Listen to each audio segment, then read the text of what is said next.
Урматтуу төрага, урматтуу депутаттар.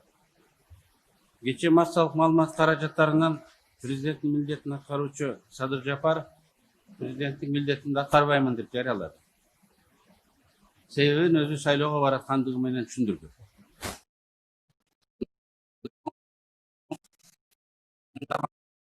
Бири-бирибизге бере кое турган тоо эмес.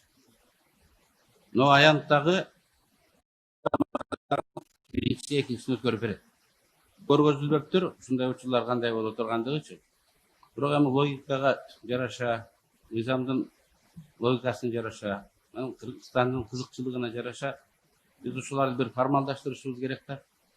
Эгерде Садыр Жапаров аткарбаймын деп чечсе, бир кагаз жүзүндө, указ жүзүндө мындай кагаздын көргөз. Биз азыр биринчи ошону көрүшүбүз керек.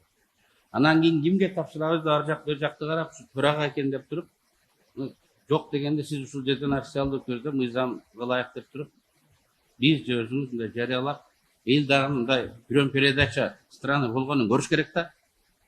Анан жөн эле эме деп туруп, унчукпай бири-бирибизге берип кое турган тоо эмес, өлкөчү. Анан эгер биз өлкөнү сыйласак, анан эл конституцияны сыйлайт, мыйзамды сыйлайт. Анан бул мамиле кылганыбыз мен оюмча бир аз туура эмес болду. Бүгүн мен мына ушуну күткөм азыр.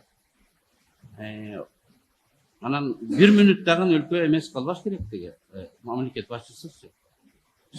Ал айттыбы, сизге берген моменттен баштап аны токтойт, сиз башташыңыз керек. Ушул ишти бүтүрүп койбойлукпу же күн тартибинде 20 маселе бүткөндөн кийин карайлык деп 21-чи кылып коебуз.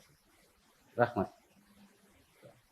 Мөөлбек Ширкеш баардык нерседе туура айтасыз, өзүнүн процедурасы болот. Мен ойлойм, бул маселеге да келип жетебиз. Бирок сиз айткандай өзүнүн тартиби менен, өзүнүн учуру менен. Демек, азырынча президент тапшыра элек өзүнүн милдетин. Биз пресс-службадан билип калдык да, биз башка пресс-службадан билип калабыз да, пресс-службанын оозу менен айтылып атат, Каяша да ошонун оозу менен айтылып атат, билдирүүлөр да ошонун оозу менен айтылып атат. Официалдуу биз президенттен мындай кабарды качан алабыз, ошону эле айтып койсоңуз. Эгер андай болсо пресс-службасы эмне шашып кетет. Шашып кеткен, эми биз ушундай ким башкарат бизди? Пресс-секретарь кыз башкарабы же президент?